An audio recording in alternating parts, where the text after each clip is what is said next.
Bonjour Roland. Bonjour David. Ça va bien? Ça va bien, il fait beau. Super magnifique. temps. Ouais. Bon, donc aujourd'hui, Chardonnay Day, préparation quelques jours avant pour avoir un super soleil aujourd'hui. Donc on est vendredi, 5 jours du Chardonnay Day. Et donc l'idée c'est de se rencontrer, de discuter un petit peu et qu'on parle ensemble de ce fabuleux cépage qu'est le Chardonnay. Vous en dites un petit peu plus, comment toi tu le perçois, comment il se comporte sur différentes cuvées des hospices. On a choisi de tourner cette petite séquence ensemble sur une parcelle très particulière. Tu peux nous en dire son nom, nous en dire plus? Ah bah là on a les pieds dans la richesse du terroir bourguignon et on est sur la colline de Corton et dans le lieu-dit Le Charlemagne. Donc c'est vraiment le lieu de prédilection du Chardonnay pour l'appellation Corton-Charlemagne. Alors ça se voit peut-être pas forcément comme ça directement, mais nos ancêtres, les anciens ont tout compris d'où implanter le Chardonnay pour qu'il donne le meilleur de lui-même. D'accord. Corton-Charlemagne, c'est un des villages les plus connus, une des appellations les plus connues de Bourgogne. Je crois qu'elle a une spécificité, c'est qu'elle a à la fois Pinot Noir et Chardonnay. Et donc tu as l'air de dire que selon la partie de la colline sur laquelle on est, elle est plutôt plantée en Chardonnay ou plutôt plantée en Pinot Noir, et que c'est effectivement quelque chose que les anciens avaient déjà identifié. Voilà, bah c'est une colline qui est ronde comme beaucoup de collines, et c'est assez rare en Bourgogne, mais quasiment tout le tour de la colline est planté. Et donc il y a une partie de cette colline qui est plantée en Chardonnay et qui a droit à l'appellation Corton-Charlemagne, et une partie qui est plantée en Pinot Noir et qui a droit à l'appellation Corton avec une déclinaison de lieu-dit sur ces cortons rouges. Et donc là on est dans la partie sud-ouest de la colline et c'est l'endroit qui a été depuis longtemps défini comme le plus propice au Chardonnay. D'accord. Est-ce que en termes de justement de sol, de type de sol, de profondeur, je vois des cailloux par terre, est-ce que c'est un sol, est-ce que c'est plutôt calcaire, est-ce que c'est les caractéristiques physiques qui donnent aussi cette capacité? Et à l'orientation, il y a aussi bien sûr, puisque c'est quand même le propre des terroirs, il y a la composition du sol, donc effectivement c'est argilo-calcaire, et les argiles ne sont pas tout à fait les mêmes en fonction de la position sur la colline, en fonction de la hauteur et en fonction de l'orientation. Et c'est ce qui fait la différence au niveau des argiles, pour simplifier, que le Chardonnay est plus adapté que le Pinot Noir ou inversement. Ceci dit, on pourrait quand même faire des très bons Pinots sur des terroirs à blanc et on pourrait faire des Chardonnays corrects sur des terroirs à rouge. Mais bon, ça c'est la finesse de la Bourgogne avec pourquoi les blancs sont positionnés dans tel et tel terroir, c'est ancestral et c'est vérifié, et ça se vérifie encore. D'accord. Cette parcelle donne une des cuvées les plus célèbres de la vente des vins des hospices. La cuvée... Alors ça c'est la cuvée la plus ancienne et la plus célèbre et qui se vend assez cher d'ailleurs. C'est la cuvée Corton-Charlemagne, François de Salins. Donc qui est François de Salins qui est la père de la fondatrice de l'Hôtel-Dieu à Bois.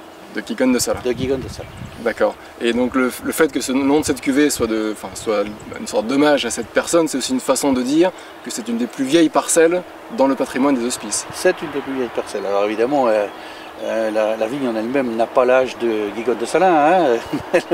Bon, ici c'est une vigne qui a à peu près une quarantaine d'années, hein, et qui est donc encore, on va dire, qualitativement productive et de bonne qualité bien sûr. D'accord. Alors justement ce cépage chardonnay, est-ce que en Bourgogne, on dit que c'est là qu'il est né, hein, c'est là qu'il se révèle un petit peu. Tu as eu l'occasion toi de déguster des chardonnays du monde entier, j'imagine. Qu'est-ce que tu retrouves en Bourgogne dans ce chardonnay qui est peut-être différent d'ailleurs? Oh, bah, c'est une banalité je vais dire, mais bon c'est la complexité quoi. C'est la complexité, le cépage elle-même effectivement qu'il soit à Meursault, à Corton ou qui sont en Californie ou ailleurs, c'est le même cépage, effectivement, ça peut être les mêmes clones aussi, et le résultat n'est pas le même, tout bêtement à cause du terroir, à cause d'une richesse, d'une complexité que donne le sol, que donne cette espèce de microclimat qu'on a là, qu'on ne retrouve pas ailleurs. Donc voilà, c'est enfoncer les portes ouvertes que de dire ça. Ceci dit, on fait des très bons chardonnays un peu partout dans le monde, parce que c'est un cépage quand même assez facile à cultiver, qui est assez plaisant, on va dire, qui plaît à beaucoup de monde, hein, qui est assez facile d'appréhension et qui convient, enfin qui peut s'adapter à beaucoup de terroirs différents. D'accord. Tu penses que c'est son goût qui l'a rendu populaire, sa capacité justement à s'adapter un peu dans les différents terroirs? C'est des arômes spécifiques? Comment tu décrirais les arômes du chardonnay? Ah bah enfin, pour celui de Bourgogne, c'est quand même sa complexité, sa richesse et sa finesse, quoi. C'est l'élégance. Alors qu'est-ce que c'est l'élégance par rapport à un autre cépage? C'est quand même que en bouche, en rétro-olfaction, on a une complexité aromatique, on a une longueur, une puissance, on a une régularité aussi d'une année sur l'autre. Donc c'est ça, quoi. Ça, le chardonnay, c'est quand même ça. Dans des pays ou dans les terroirs où le chardonnay est, on va dire, un peu moins adapté, on fait un chardonnay, cette fois-ci, peut-être plus floral, plus fruité, mais qui a beaucoup moins de fond, beaucoup moins d'élégance, moins de tenue. D'accord. C'est un peu cette opposition entre arômes variétaux liés au cépage et arômes liés au terroir, ou cette dualité. C'est exactement ça. Là, tu l'exprimes mieux que moi, donc je vais te laisser parler. Alors, cette cuvée, donc la parcelle que possède les hospices, elle fait à peu près quelle surface? Là, il y a presque un demi-hectare. Un demi-hectare. On fait 7-8 tonneaux, 7-8 pièces, de chardonnay à peu près. D'accord. Appellation Corton-Charlemagne. En appellation Corton-Charlemagne, bien sûr. Le prix moyen d'une cuvée comme ça aux enchères, l'an dernier, tu te rappelles combien c'était? 20 000, je crois. 20 000 euros la pièce. 20 000 euros. D'accord. Ouais, donc c'est dans le haut du panier. Voilà. D'accord. Est-ce qu'en dégustation, cette cuvée, une fois qu'elle a été travaillée par les hospices, elle révèle quelque chose de particulier, ou est-ce qu'il y a une attention spéciale de par son origine en termes éventuellement de vinification, ou d'approche sur le travail de la vigne que vous avez?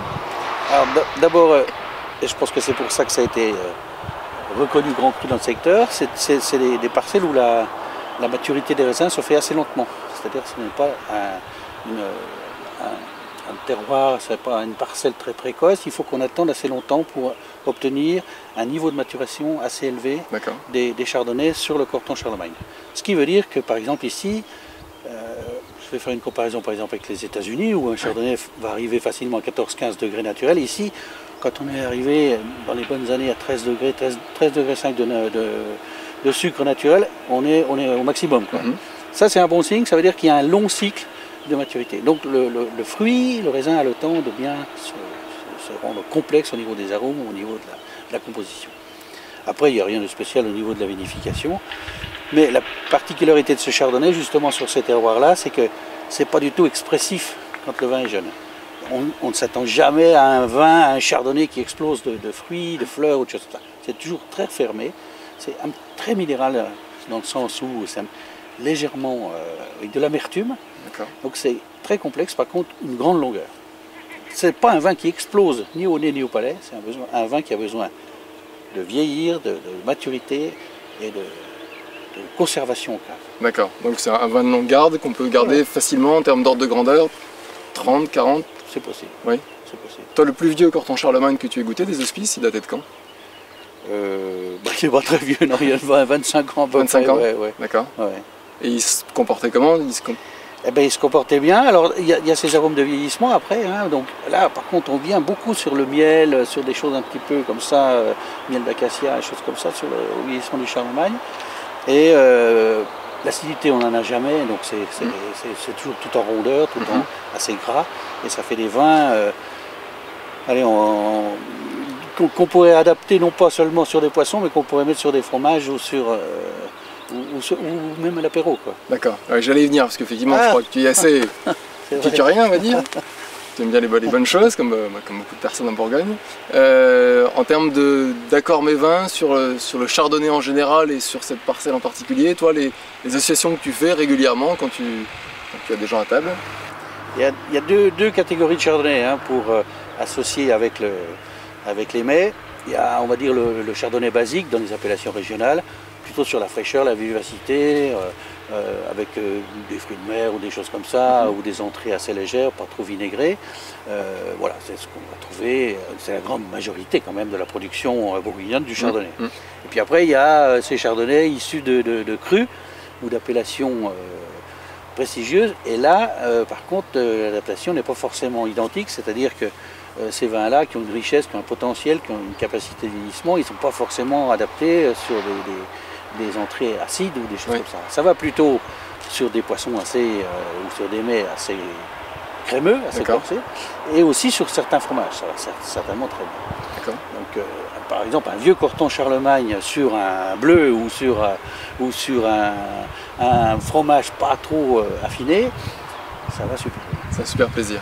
J'ai un souvenir, on avait fait ça avec des Américains, ça les avait surpris une fois. On avait fait un bâtard maraîcher sur le plateau de fromage. Oui. Ils avaient été un peu étonnés, mais en fait, ça s'est très bien passé. Sauf que bon, on passe du rouge au blanc, Oui. au blanc, c'est un peu. Voilà. Mais le chardonnay, c'est un cépage qu'on peut adapter facilement. D'accord. Dernière question. Aujourd'hui, donc, on est début mai, enfin premier, on va dire quasiment au milieu du mois de mai. Effectivement, le temps passe vite. On est au milieu du mois de mai.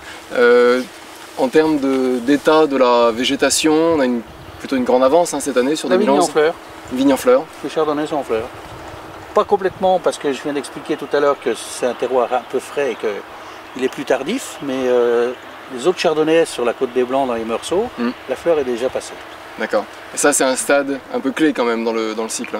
C'est un stade clé, c'est un stade très important, parce qu'après la floraison, donc c'est le raisin vraiment formé, et 3 mois après, on vendange. D'accord. Donc aujourd'hui, si on se Fin projette, Fin août. vendange fin août, sur Voilà. millésime 2011. Donc tu disais sur des millésimes précoces, le chardonnay se comporte un peu différemment et Ah ça va oui. être intéressant cette Oui, année. là c'est un cépage pour le coup dont on découvre des comportements avec le changement climatique. Tout Oui, bêtement. oui, Bon, oui. en Australie ou en Californie, ils savent comment se comporte le chardonnay, il arrive à un certain niveau de maturité, bouf, ça Oui. fait 15-16 degrés. Ici on a un peu des variations nouvelles, c'est-à-dire qu'on voit maintenant certaines années le chardonnay mûrir très très vite les derniers jours juste avant la récolte. Un peu comme en 2003, Un peu comme en 2003, un peu comme en 2006. 2006 aussi, il y avait des précoces. Et donc là, on va voir cette année. Parce que justement, 2007 était un millésime précoce et à contrario, le chardonnay n'a jamais complètement mûri. D'accord. On va voir si cette année, ça va être très intéressant, 2011, si le comportement est le même. Un cépage qui normalement devrait très bien mûrir parce qu'on est très précoce. On va voir si, comme en 2007, ça fait exactement l'effet contraire, c'est-à-dire qu'on a attendu, mais il n'a jamais arrivé à une complète maturité. Ok. Bon bah rendez-vous est pris alors pour Ouais, début suivre ça. septembre. Début septembre pour les vendanges. Voilà. Merci beaucoup.